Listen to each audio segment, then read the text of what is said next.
Hello. On behalf of the Chamber Board of Directors, I'd like to welcome you. I'm Carol Jacobson, President and CEO of the Greater Gardner Chamber of Commerce. Today we're hosting a debate virtually for the candidates for mayor in the City of Gardner special election. Today's debate is being recorded and will be shared in its entirety with Gardner Educational Television for broadcast and also hosted on the Chamber of Commerce website at gardnerma.com.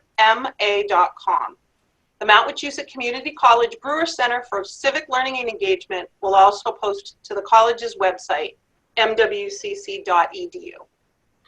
I'd like to take a minute to thank our co-host, the Mount Wachusett Community College Brewer Center for Civic Learning and Engagement, for partnering with us.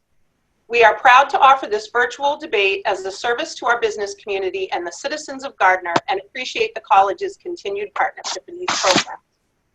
We also want to thank Chamber member Moore Enterprises and White Mountain IT for providing the technology for today's debate.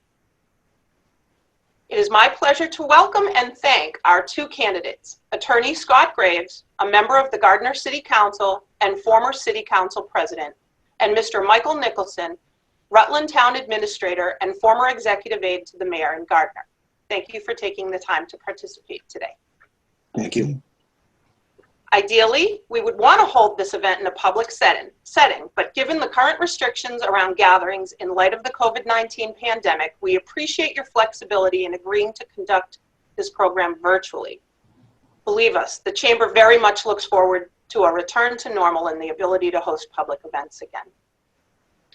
At this time, I would like to introduce Tracy Hutchinson, Chair of the Board of Directors for the Greater Gardner Chamber of Commerce. Tracy is President and CEO of Gamma Inc., providing day and employment services to individuals with intellectual and developmental disabilities, substance use disorder services, and transportation services to seniors and the disabled. In addition to her role on the Chamber Board, Tracy belongs to and serves on numerous other community organizations and boards. She will be our official timekeeper today, helping to keep the candidates on track with their allotted time. Tracy? Candidates will be given 2 minutes each for opening and closing remarks and 1.5 minutes to answer each question, the order of which was just decided with the candidates via coin toss. I also want to thank Fagan Forhan for her role as moderator of today's debate. Fagan is Assistant Dean K-12 Partnerships and Civic Learning at Mount Wachusett Community College and provides strategic direction and oversight for the Brewer Center for Civic Learning and Engagement.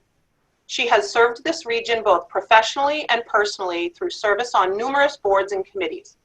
Before coming to the college in 2006, she worked for 6 years with the Massachusetts State Legislature as Chief of Staff for former State Representative Brian Noodla, where she supported the constituents and community organizations of Gardner and the 2nd Worcester District. In her current role at Mount Wachusett Community College, Fagan also oversees the college's Division of Access and Transition, working to provide early college, dual enrollment, and college access to all students across the region. Fagan. Thank you so much, Carol. I appreciate that. Hello and welcome. I'm your moderator, Fagan Forhan, Assistant Dean, K-12 Partnerships and Civic Engagement at Mount Wachusett Community College. Today, we will hear from the candidates running in the special election for the mayor of the City of Gardner. Our format is incredibly straightforward. Each candidate will have a 2-minute opening statement. The order was determined, as Carol said, in a random coin toss just a few minutes ago with the candidates on the call. Opening statements will be followed by questions from the moderator, myself, to the candidates. The questions were submitted by the Brewer Center for Civic Learning and Community Engagement at the Mount, Gardner Square 2, Inc., the Rotary Club of Gardner, the Women's Circle of Giving in Gardner, and the members of the Greater Gardner Chamber of Commerce. The candidates will rotate answering first to each question, and each candidate will have 1.5 minutes to answer each question. At the conclusion of our questions, each candidate will have 2 minutes to make a closing statement. As Carol mentioned, Tracy Hutchinson will be our official timekeeper. Thank you, Tracy. We ask that each candidate look up at Tracy during your response. She will hold up a yellow sign when you have 30 seconds left in your response. And then when you hit the minute and a half for your question, she's going to hold up a red sign. We ask that you cut off your comments, you complete your statement at that point. Now, because we're on Zoom, we do have the ability to mute. I don't think we'll have to use that. Lastly, I want to again thank our candidates, Attorney Scott Graves and Mr. Mike Nicholson, whose commitment to the community and public service we deeply respect. Thank you. Now, on to our opening statements. And the coin flip determined that, we're going to go a little informal here, the coin flip determined that Mike, Mr. Nicholson, will be our first to go with opening statements. Thank you, Fagan. Hello, my name is Michael Nicholson, and I'm running to be your next mayor of the city of Gardner. I grew up here in Gardner, and I'm running to try to give back and make a positive difference in the community to help make me who I am today. After graduating from Gardner High School, I went on to the University of Massachusetts Amherst, where I obtained bachelor's degrees, one in history and one in political science, and then went on to obtain a master's degree from the UMass School of Public Policy and Public Administration. I currently serve as the town administrator for the town of Rutland, Massachusetts, where I act in the town's equivalent role as a mayor, where I oversee the day-to-day operations of all of our town departments. And prior to this role, I served as the executive aide to Mayor Hawk. My father's side of the family left Canada and came to Gardner, looking for opportunity and better jobs. My mother's side fled Nicaragua during their civil war, looking for peace and prosperity. In both of these cases, Gardner provided a source of hope for a new future and prosperity, a free land with economic opportunity and a better life for themselves and their families. This campaign season has been far from ordinary, but the challenges we are facing are a constant reminder to me of why I decided to run for mayor. The current pandemic that we are in might cause many to take a weary view of who we are as a city and where we're headed in our future. However, we have more opportunity now for positive change than we have seen in years.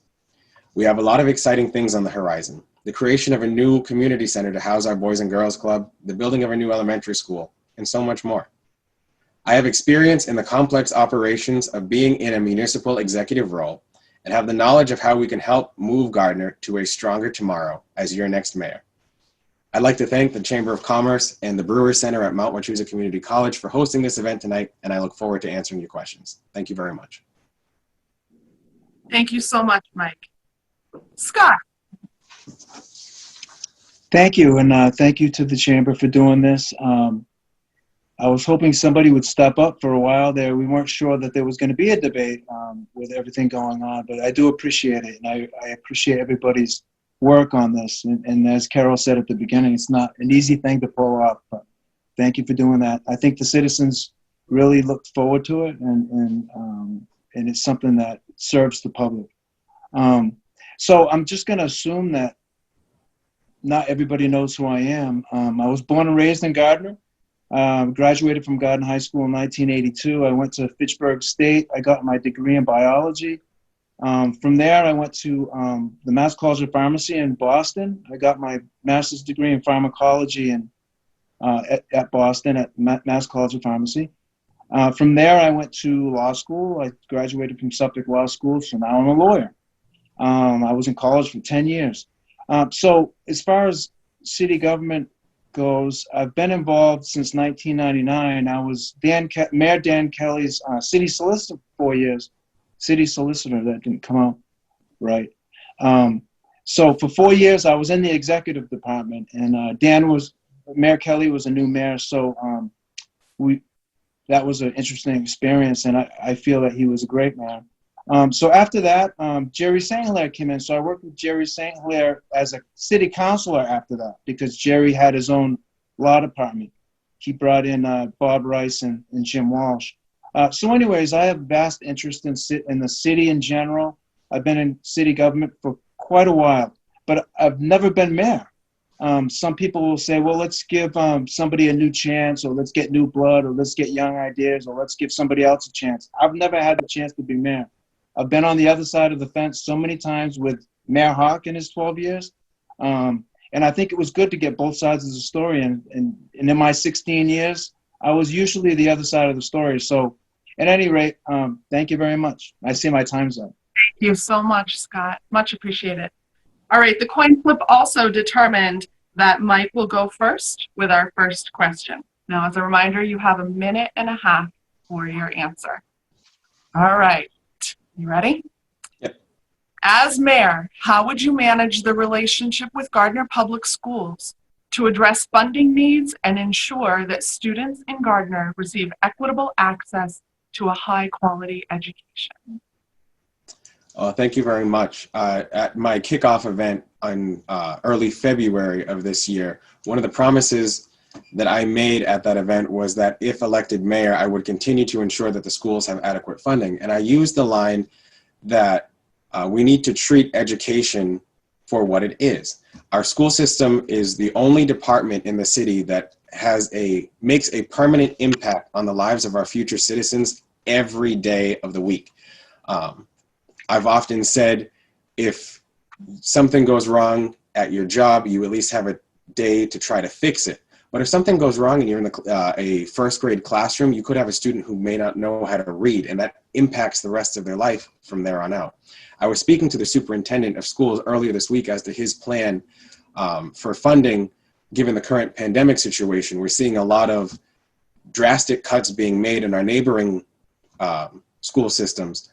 But speaking to him, he doesn't plan on having any staff cuts this current year because of the financial footing that we've been able to put ourselves with there. So I think continuing to have those open discussions and dialogue with the school administration and making sure the public has access to what gets said in those discussions to show that we really are prioritizing our schools is the key there. I'm published on education funding. I think it's the best investment we can make because it's investing in our future. And it continues to be one of my top priorities in the campaign and will be if I get elected mayor. Thank you.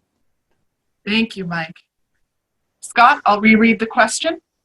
As mayor, how would you manage the relationship with Gardner Public Schools to address funding needs and ensure that students in Gardner receive equitable access to a high-quality education? Thank you. As far as the relationship aspect of the question goes, I've been on the city council for 8 straight terms now, and as most of us know, the budget gets approved by the city council, and we have to work very closely with the school department, who does their own budget, but then they have to come in and it's encompassed in the city's budget. So the relationship is important in that I have one, and I know Mark Pellegrino and the staff well from being a city councilor. So the relationship is there, but what's important is that the mayor is the chairman of the school committee. So that relationship is intimate. It's more intimate than a city councilor who might just sit there and listen to the school budget presentation and whatnot. But the mayor is there on a regular basis as chairman of the school committee. Equitably speaking, our school system has been amazing in terms of including everybody, being inclusive, welcoming any kind of person, any kind of family. And it's been amazing how the schools worked in that regard. And the state just passed the Student Opportunity Act just recently, and the city had a public meeting on it. At the school department had a meeting on it, and there were many people that attended. So the school's always working to be inclusive and to make sure that the learning, the learning is equal and equitable, and that's part of your question. And the city has always worked to, has always strived to make that happen. Thank you. Thank you so much. All right, Scott, the next question goes to you first. We are experiencing an unprecedented time with the continued threat of COVID-19.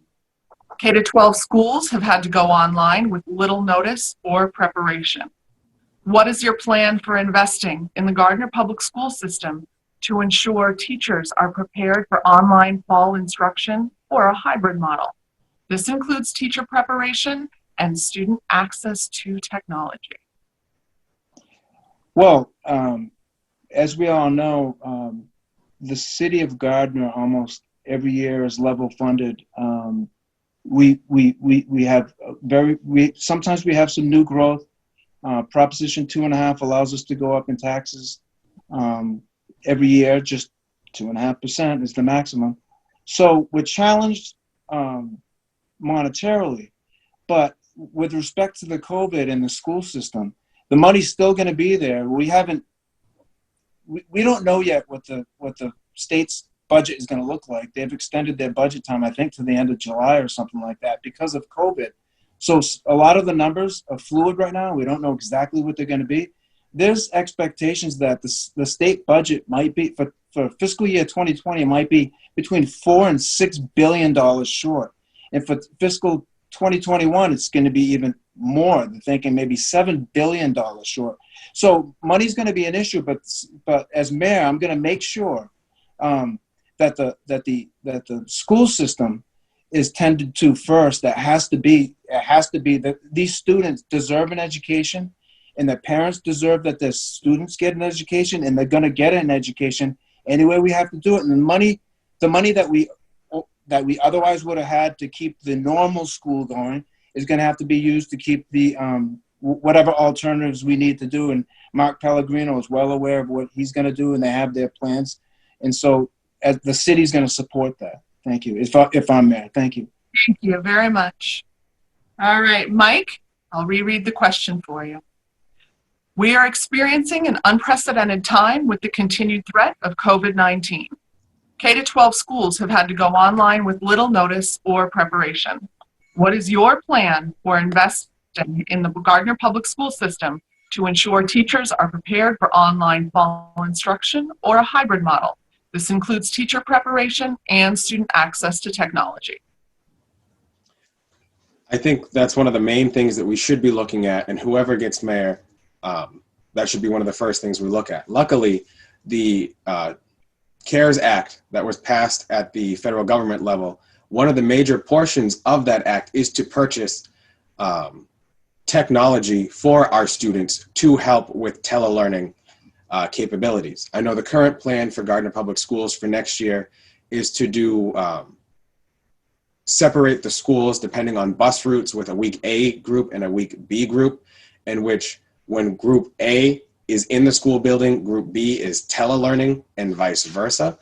I think using our Student Opportunity Act, our CARES Act funding to cover where the Student Opportunity Act was recently just cut this week should be where the city picks up the slack there. We've made great investments in the past couple of years purchasing Chromebooks for all of our students so that they can have these online learning capabilities. But we also need to realize that there are people in the city who just don't have access to adequate technology for these means, which is where the school really should be picking up the pace with this funding that we have available to us there. So that's why, if elected, I will promise to help make that investment to make sure that our students do have that adequate access to learning. And I do think still our main courses that help our students get a break from their regular academics, music, arts, physical education should still be a priority as well through that. Thank you, Mike. All right, third question to Mike first. What is your plan to support local small businesses that have been impacted by the COVID-19 pandemic shutdown and reopening restrictions? So early in April, April 12th, if you'd like the exact date, my campaign released a plan in which we would be using CDBG funding and then another portion of our CARES Act allotment to create a grant program for our Gardner-owned, Gardner-operated businesses who were negatively impacted by the pandemic situation. For those who aren't aware, the big federal stimulus package that was multi-trillion dollars that was passed by the federal government a couple months ago, Massachusetts received about $27 billion of that funding, and Gardner received just under $1.8 million of that. Now, the uses of that are strictly spelled out, and a portion of that, like I said, can go towards school technology, but another portion of that can go towards helping local businesses get through this pandemic. I was excited to see that about a month after we released that plan, the Community Development Department did start looking at how we could utilize the CDBG funding that's left over for this grant program. And I'd like to see us take that next step to make sure that we are able to help our businesses get through this. There are other loan programs out there, but a loan has to be repaid, and we don't know which program will be forgivable and what they'll be forgivable for. But we should be using the opportunities that we have before us to help get them through these. Our local businesses are the ones who sponsor our sports teams, our charities, and so on from there. And now it's our time to help support them back. Thank you. Thank you. All right, same question to you, Scott. What is your plan to support local small businesses that have been impacted by the COVID-19 pandemic shutdown and reopening restrictions? Yes, thank you. I've been a local business owner since 1994. I was in the square. We call it the square still. I guess now it's called downtown. But I was in the square on Pleasant Street since for a long time. And I still have my local business here in Gardner. So I intimately know how this is going to be. I mean, we're shut down. Even my business slowed down. And a lot of businesses just shut down completely, as we all know. Now, Mr. Nicholson did mention the CARES Act, and we did get some money from the federal government for that. And I'm also a member of the CDBG steering committee. So what CDBG is doing is right now we're applying for a mini entitlement grant. And so any local business can apply to that. Once we get the grant, we don't know how much we're going to get yet. But once we get the grant, there's a survey actually online right now. If you go to the city website and you go into community development and then CDBG, you'll see that you can do a survey. Last time I checked, only about 13 of us local businesses filled out the survey, but you'd be entitled to get up to $5,000, I think it is, in lease or mortgage payments that the business has either been unable to pay or has had a hard time paying due to the coronavirus shutdown. So that's part of the way we can do it. I also had way back in February suggested that we set up a grant program with our stabilization funds, and we can still do that. Thank you. Thank you, Scott. Thank you. All right. Question 4, first to you, Scott. Public safety is and will remain a challenge in light of the recent pandemic. What are your thoughts on coordinating recovery efforts between local government, healthcare providers, and local businesses? And what level of experience do you bring to that effort? So the recovery process has been ongoing since it began. I think the city and especially the hospital has done an amazing job. The hospital has been top notch. I mean, talk about being on the ball. I mean, they didn't take their eye off the target from day one. So I think the recovery process has been an ongoing thing, and as we can see now, it's starting to open up a little bit. And I don't know about anybody else, but everywhere you go, people have masks on, which you think that sometimes you need, even adults, it seems, sometimes you have to babysit people. But in this situation, everywhere I go, people have masks on. So I think people have cooperated with this effort to take it seriously and make it go away as fast as possible. Now, as far as my background, I have a biology degree and a pharmacology degree, but you know what? That has absolutely zero to do with the recovery experience that we're going through and that we're going to have to end up successfully completing, because this is a first time for probably all of us, if not all of us, most of us. But I think the city, just keep your eye on the ball, and all the city's departments have been working with the coronavirus since it started. So it's part of our lives right now. And at some point, hopefully it won't be a part of our lives, but it's been an ongoing process, and the recovery is going to happen. I hope sooner rather than later. Thank you. All right, same question to you, Mike. Public safety is and will remain a challenge in light of the recent pandemic. What are your thoughts on coordinating recovery efforts between local government, healthcare providers, and local businesses, and what level of experience do you bring to that effort? So the current pandemic situation is something like we haven't seen in over 100 years. But I think that so long as we keep an open dialogue with our business community and our healthcare community, it should really help create that environment of just open communication to make sure we have it going. I'll say in terms of experience, since the pandemic started, in fact, the first round of these things happened on March 15th, every municipal executive in the Commonwealth has been on a Zoom call with the Lieutenant Governor's office 3 times a week. One day is with the Lieutenant Governor, another day is with the Department of Public Health, and the other with the Office of Housing and Economic Development, to see how the pandemic is affecting these 3 very important sectors that we have every day. It's hard to say what experience you have because this is a new experience for everyone who's here. But knowing what other people in other communities are doing just helps share the knowledge around. And if we share those with our partners at Haywood Hospital, who's been doing a fantastic job dealing with the pandemic, and working with our business communities, Gardner Square 2, the Greater Gardner Chamber of Commerce, and so on from there, just to disseminate that information that we're getting from the state and the hospital, I think is how the best way we can work together to help combat this pandemic and ensure a safe and secure opening that's sustainable for all of our business community. Thank you. Thank you. All right, question 5, and this one is first to you, Mike. How would you work with current downtown landlords and business owners, to ensure that the city's historic buildings not only survive, but are brought up to code for maximum use and benefit to the city? I think that's an ongoing question that we've had for quite some years here in the city of Gardner. I am the only non-business member of Gardner Square 2. In fact, I sit on its board of directors. And that's something that comes up constantly when we meet. Because we want to make sure that we keep the character of who we are. And Gardner should look towards its history as being a prideful history.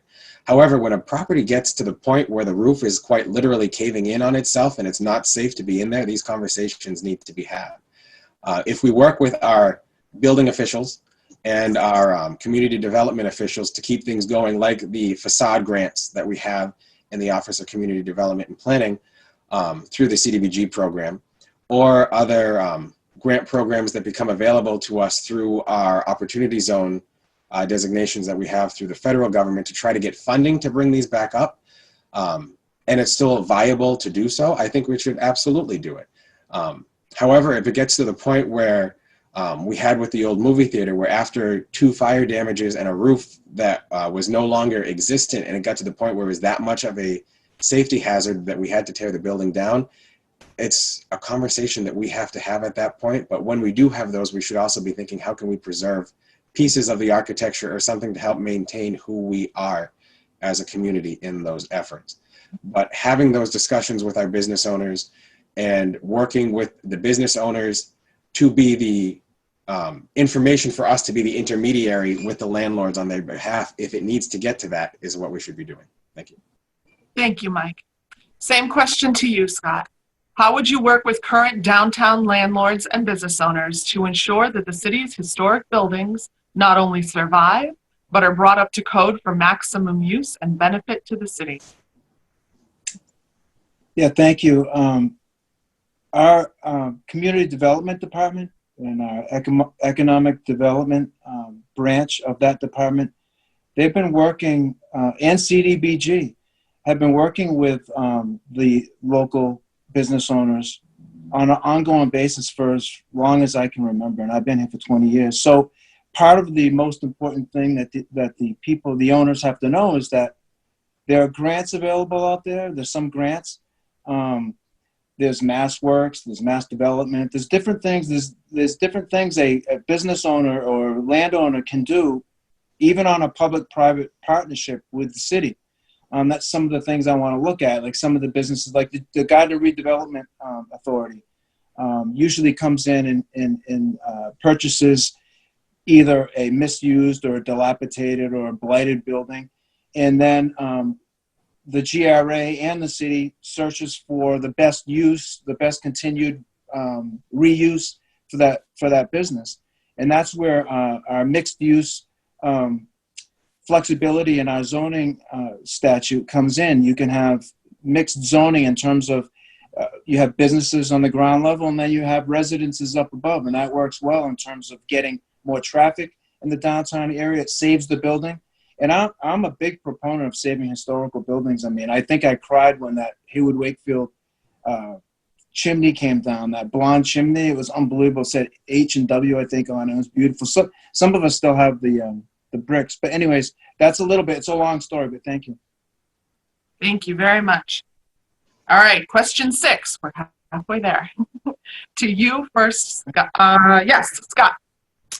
If elected, how will you support the city's Downtown Merchants Association, Gardner Square 2, to promote continued business growth and encourage area residents to dine and shop local? It's sort of related to the, thank you. It's sort of related to the prior question. And it's also tied into the urban renewal project that we have in downtown with Rare Main Street. And if you look at the city website, you can see the map of the urban renewal area. And it encompasses, obviously, downtown Gardner. Part of that plan was to make a town green in front of the city hall. And that would require the purchase of about 3 buildings, I think. What that would do is from Main Street, there'd be a grassy town green.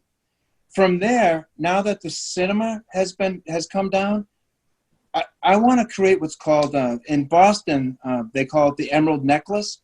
It was designed by Frederick Law Olmsted way back when in the 1800s to connect Boston Common to Franklin Park. And if you look now, it's quite a distance. But that distance is connected by a greenway, gardens, they have, you know, whatnot. It's all connected. So in Gardner, we could connect from the town green so the park behind the cinema building up to Parker Street, and shortly down the road where the Greenwood Pool is and where Monument Park is, that's all. I want to connect that whole section, and that connects to the bike trail, which is going to go all the way to Hubbardston and to Winchendon. So that can be all one piece. So that, and I think that's going to bring countless people to downtown. And it's going to help the downtown businesses and bring in new businesses. Thank you. I see my time is up. Thank you. Sorry, Tracy switched screens on me. All right. Question 6 to you, Mike. If elected, how will you support the city's Downtown Merchants Association, Gardner Square 2, to promote continued business growth and to encourage area residents to dine and shop local? I think the first thing I would do is ensure how I got on Gardner Square 2 continues. How I got involved with Gardner Square 2 was that as serving as the executive aide to the mayor, I had an ex officio seat on their board of directors, as does the position of the mayor itself. So making sure that whomever I place in the executive aide position and myself continue to be involved in all of their discussions would be the main way we do support that organization, because they do provide a lot of excellent work to help promote our downtown. And part of those discussions is really thinking outside the box on how we get people into the downtown. We do have a lot of great businesses that people may not even know they're there. We've seen the sidewalk sale go 80 years into its existence. How do we help expand and grow that? One of the projects I started when I was working with Mayor Hawk was the Food Truck Festival. We knew that it was going to be around the time that our downtown restaurants were closing, but we worked with our businesses to try to see if we could keep them open a little bit longer, because we knew we were going to have increased traffic there. And they loved it. And the next year, Square 2 had a booth at the Food Truck Festival that advertised for all of their events after that. And we saw a big spike in those events after that. It's finding new ways to think outside the box to bring people into the downtown, be it through events, through different educational opportunities for people to know who we have in town. That we get people into the downtown so they know what's there, so that they come back after that event is done. And you get that through the discussions you have working with the board of directors, which is something I promised to do. Thank you. Thank you very much. All right, question 7 to you first, Mike. What do you see as most important for Gardner at this time? Building new homes and commercial space, or rehabbing, expanding, or better utilizing our existing homes or storefronts? I think they both play hand in hand, to be honest with you. I think mainly because we have a lot of opportunity for both. The Garboose property next to where Tractor Supply is now is fully remediated now and is currently up for sale. But that doesn't negate that Tractor Supply just went into the old Stop and Shop building and took an empty storefront that was there and brought new life into it. We've got the Timpani Crossroads location where the 99 is now, where we have 3 new buildings being built. That doesn't negate that we should be working with the owners of Timpani Crossroads and the Salvador family to help them find the tenants if they don't have them yet for those other 2 buildings. The opportunity downtown is working, like we said earlier, with the landlords to see what we can attract. And that all goes through the mayor's office and the economic development office that we have through community development and planning. I think looking in a solid lens as one versus the other, you lose all of that opportunity that's there, and it's not worth taking one without also looking at the other. Gardner's one big puzzle, and if you only work on one half of it, you still have half the pieces not put together. So that's why I really feel like we should focus on those areas. And I think that by utilizing both together and working with businesses that are looking to come into the area and saying that we have options available for them and letting them decide what's best for them as they're the experts in their field, and just promising to work with them, or our businesses that are looking to expand even, is what we should be doing in that capacity. Thank you. Thank you. Scott, same question. What do you see as most important for Gardner at this time? Building new homes and commercial space, or rehabbing, expanding, and better utilizing our existing homes or storefronts? I agree with Mr. Nicholson in the respect that you have to live with what you have. The wrecking ball has come in and done a lot of damage to downtown. Again, it goes back to one of my prior answers. I love the old buildings. I love the old historic buildings. It goes along with the fact that we're this factory town. It's a love-hate relationship for a lot of people, in that we were a vibrant factory town and everybody worked downtown basically. And that's why all the shops, and that's why you see all the buildings and the disastrous traffic patterns, because it was a prior time. But it's part of our history and it has to be embraced. At the same time, we do need new growth, but I'm against the sprawl. The sprawl that came out in the 60s when shopping malls started opening up. We saw Sears Town, and then you get the Gardner Plaza. And downtown from that point forward kind of went by the wayside because people had their automobiles and they got mobile. When we first started, we were a foot traffic town. Everybody worked downtown. So we can still build on that model. A lot of, you look at Mashpee Commons and some of the, there's other places, and if you Google it, they use smart growth and also a form-based zoning so that you can concentrate on downtown still, so you can have your shopping downtown and you can have living downtown as well. So I wouldn't want to create, my time's up. It's a long answer, but thank you. Thank you. Question 8. How can the city of Gardner capitalize on new industries related to climate and energy resiliency? And that's to Scott first. So one of my I don't know what you'd call it. It's not a pet project, but something I want to look very closely into is anaerobic digestion. As some of us know, the city council fairly recently voted to expand the sludge landfill that we have over at the landfill on West Street. So that's where we bring our sludge from our wastewater. And because we have an open-ended permit that we got from DEQE in 1984, we have the ability to expand, which is very rare. I think there's only a few communities out of the 351 cities and towns in Massachusetts that are able to expand their present waste landfill, sludge landfill, and ours is one of them. At the time, the city council was given, I think, 4 plans or 4 options, and the only affordable options seemed to be expanding our sludge landfill.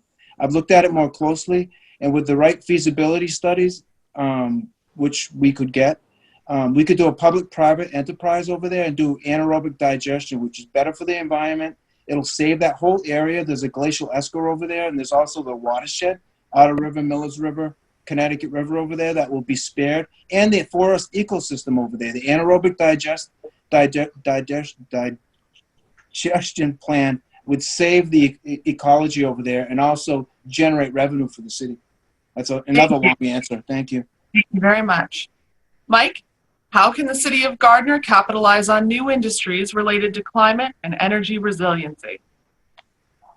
I think the first step that the city should be doing, and it's something that we haven't done yet, is taking advantage of what the state calls the MVP program, the Municipal Vulnerability Preparedness Program.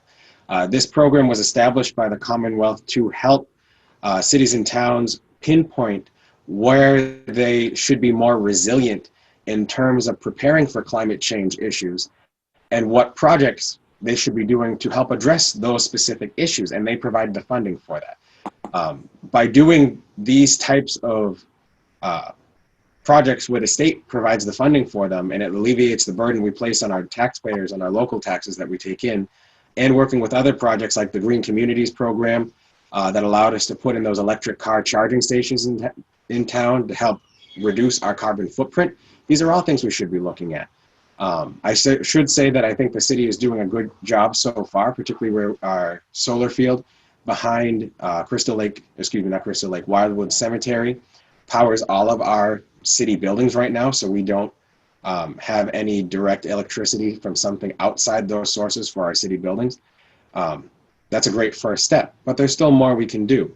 I have also looked at the anaerobic digestion as well, and it's something that I work with in Rutland, as we have the first anaerobic digester that was put in Massachusetts in Rutland. I do have some concerns with that, mainly being that our water treatment plant is located in the town of Templeton, so we'd be trucking stuff out of town and would require permits from out of town places there. But that's not a discussion that it doesn't mean we can't have it. That's something I would look into for sure. Thank you. Thank you. Question 9, to you first, Mike. According to the 2019 Massachusetts Sludge Survey and Report, Gardner is open to negotiating for the intake of sludge from outside communities. If elected, are you a proponent of the expansion of the sludge landfill? And what economic benefit would the city derive from such an expansion? I feel like that's the answer I just touched on in my previous question's answer, but I will say again, I'm open to discussions about the anaerobic digester that's been proposed. And like I said before, my only concerns is that our water treatment plant is in Templeton, so we'd have to get Templeton to agree for us to truck in sludge. In Rutland, where the issue comes there is that we don't produce as much sludge to make it monetarily feasible to run, so we truck in sludge from other locations to digest at that anaerobic digester. Are we then not only sending our own sludge, but then other places' sludges to our digester in another town at that case? I think we should be looking at trying to work to preserve our environmental amenities that we have here, because they are unique to our area and they are special.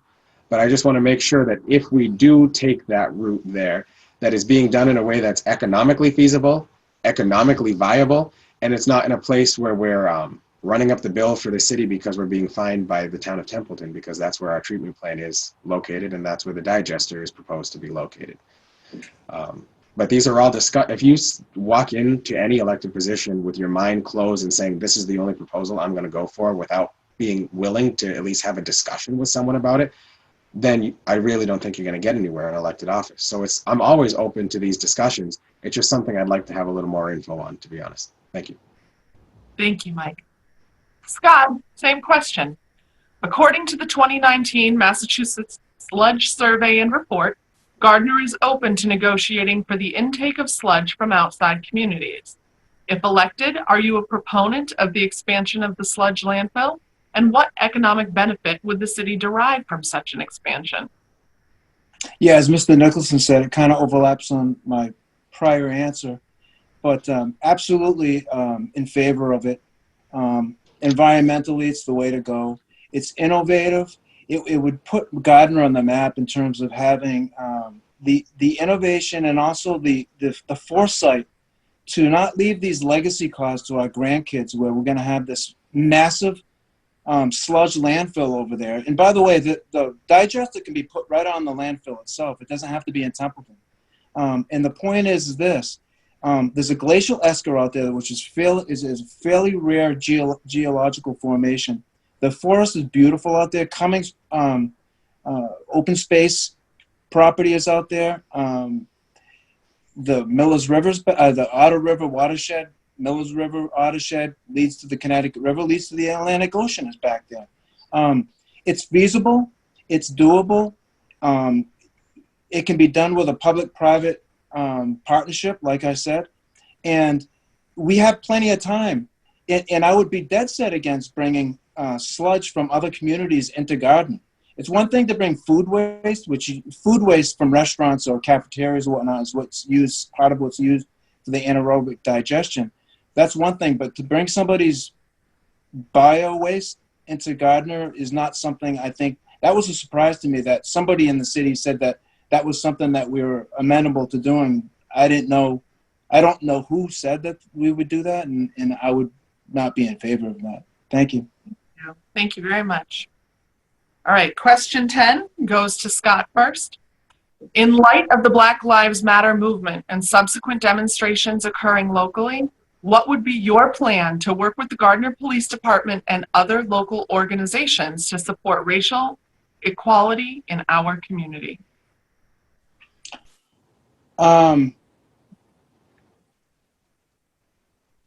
don't really understand the question too much, but I'll do my best to answer it. We had a demonstration in Gardner, and it went peaceably.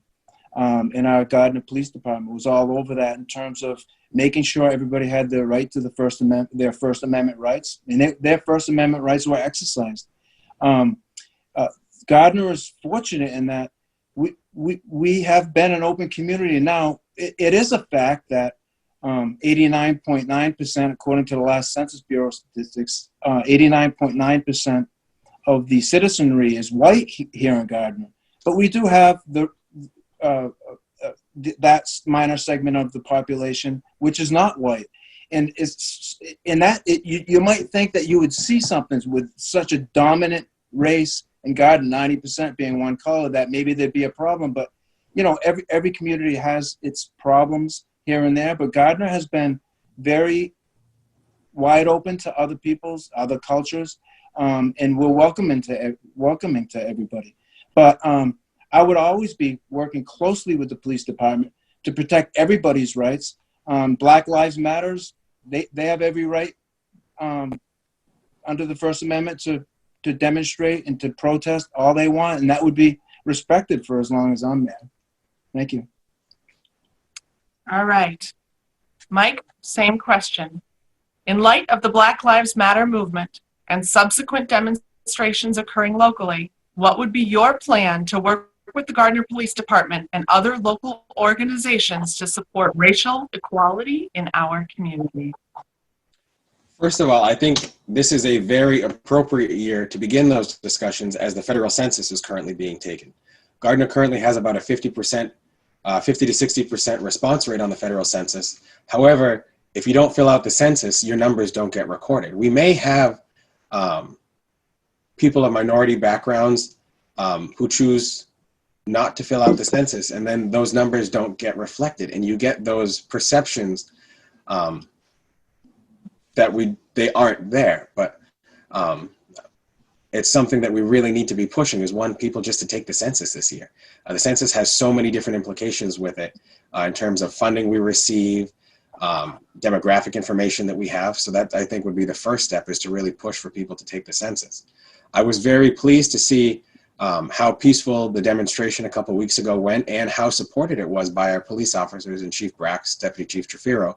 And in talking to them after that happened, they were working hand in hand with the organizers from the start.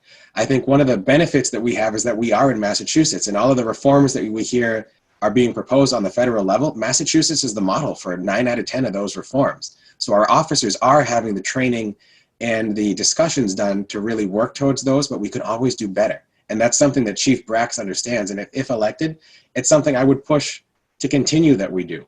And one of the things I'd like to do is that if elected, I'd like to have a sit-down meeting with the organizers of the event and Chief Brax so we can see where we could do better. Because if we don't know where we're going, we can't improve. And I think those discussions are important. Thank you. Thank you so much. All right, question 11. And this goes to Mike first. If Gardner received a non-restricted $1 million grant to use for the city, how would you utilize the funds and why? That would be fantastic. But I think a non-restricted $1 million grant can only go so far, as sad as it sounds. We have a multi-million-dollar budget. To me, I'd love to put it in the schools. Like I've said before, education funding is one of the main priorities of mine. And it's one of the, like I said earlier, it's the two things I'm published on. If we don't have a strong and sustainable school system where our students and our educators have the resources they need to be successful and in what they're doing, it also impacts our economic development, it impacts our tax base, it impacts almost every aspect that we have as a city.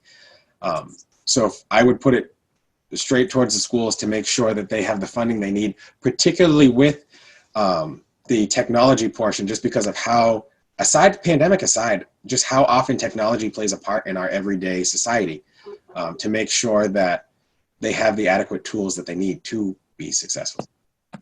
I think that's the main spot that we could use the funding. And I think now more than ever with the pandemic, putting it towards the technology for the school would be where it should be where it should go. Thank you. Thank you. All right, I just need to make sure we didn't lose Tracy.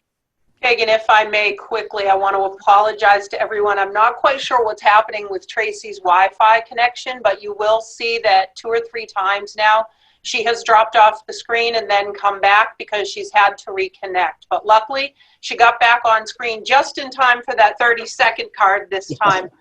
Emilia does have a second set of cards in her office just in case something like that happened. So should Tracy go down and not be able to come up in time, we'll have Emilia hold up the cards for you. Thank you. Much appreciated. All right, Scott, same question. If Gardner received a non-restricted $1 million grant to use for the city, how would you utilize the funds and why? Yeah, thank you.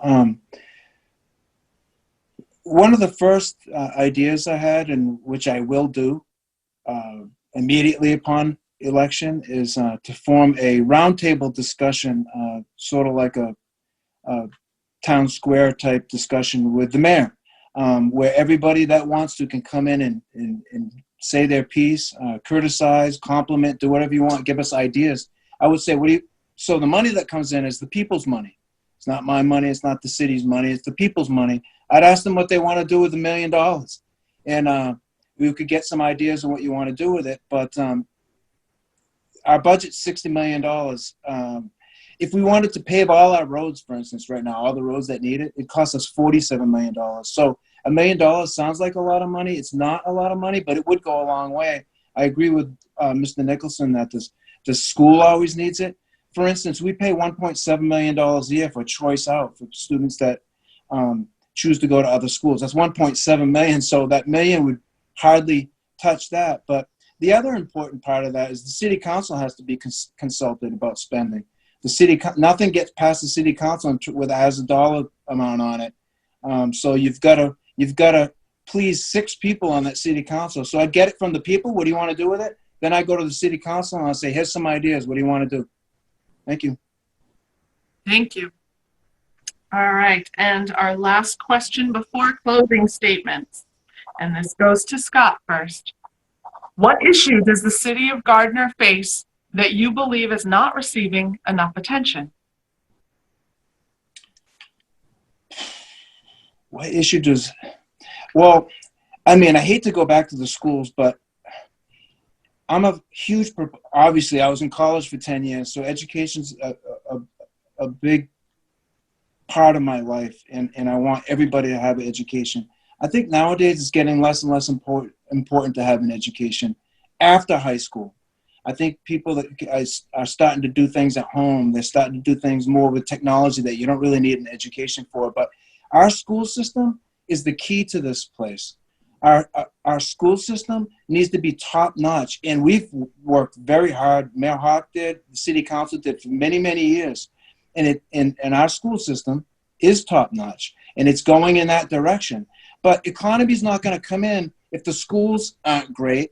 And if the schools aren't great, the technology people and the professional people aren't going to come in. So it's a symbiotic relationship where they go hand in hand. So with the state's foundation formula, communities like Gardner, lower income communities, they get the short stick because Superintendent Pellegrini uses Southborough for an example. Southborough has so much money, they spend way above net school spending because they have the money to do it. And they get money from the state, almost as much as we get. And we don't have the tax base to be able to do that. So the foundation formula is not fair. I know Mount Clark worked toward that, and small communities like us are working toward that. But that's where I would focus, right there on the foundation formula. Thank you. Thank you. Much appreciated. All right, same question to you, Mike. What issue does the city of Gardner face that you believe is not receiving enough attention? I think it goes with the schools. I think one of the main issues that we should be focusing is how to make sure our students know that they have the ability to succeed. I participated in the Student Opportunity Act discussions that the superintendent held prior to the pandemic happening. And we looked at the data of what kids are taking what courses. And if you look over the past 10 years, there's been a massive drop in our students from minority backgrounds taking our higher level classes, be it AP classes, dual enrollment, our partnership through the Mount Wachusett Community College programs, all different things like that. We should be promoting those more so that our students have a greater chance to succeed in the future. If it wasn't for AP classes and college credit classes, I wouldn't have graduated UMass a year early with my bachelor's degrees, which I probably wouldn't have gotten my master's as quick as I did. We should really be highlighting those opportunities that are available to our students from every background, just to make sure that they are able to succeed there. And with that, while promoting those programs, educate our students as to what we have here. When I started my campaign, I was talking to a couple of students, and I said, what are your plans after you graduate? And they're like, oh, I'll probably move to Boston. I'll move to Worcester. I'll go out somewhere else. And I was like, oh, how come? Oh, I want to go to biomedical engineering. I want to go to manufacturing. And we don't have that here. I was like, well, we have New England Peptides in the industrial park. That's biomedical engineering. Did you know we have that here in Gardner?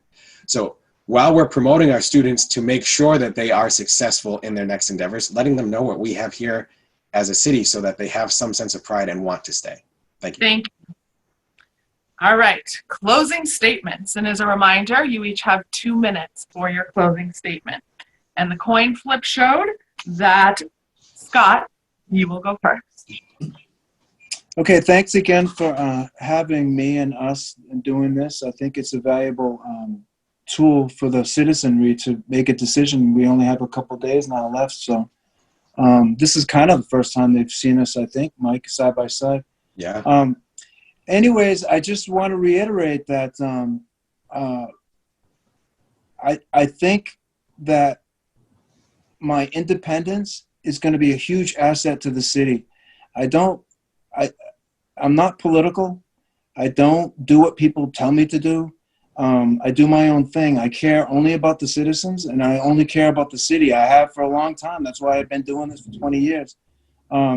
There's a lot of ideas that I want to bring to Gardner, and I want to stabilize the city throughout this shutdown that we're having.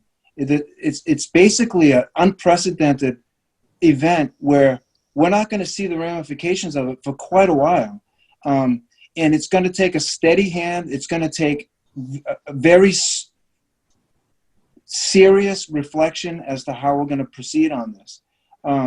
The budget's going to be very important. The budget season's all out of whack now because the budget is due basically on June 30th under state law. So we're going to go beyond that. The city's going to do a continuing appropriation budget, which means that we're going to do a 1/3 budget. That's going to be, the mayor has to hit the ground running on the budget because you can't hiccup. You can't take your eye off the ball. It has to be, and we've already had a disruption because of the absence in the mayor's office. I mean, we've had an absence since November. So it's going to be a challenge. I'm up to the challenge. I've been on the city council since it's happened, so I know everything that's going on. I know exactly what we have to do. So I hope that people give me a chance. I've never been mayor before, so I'd love to be, and I think I can do a great job. So thank you very much again for having us, and thank you to everybody that's watching. Thank you so much, Scott. All right, closing statement, over to you, Mike. Thank you. I'd like to thank the Greater Gardner Chamber of Commerce and the Brewer Center for Civic Engagement and Learning from Mount Wachusett Community College for hosting this debate as a service to our residents so that they can be informed in the upcoming election. Running a city is a very difficult task, but it's one that I have experience with, and I'm the candidate in this race who has the experience in the day-to-day operations of this office.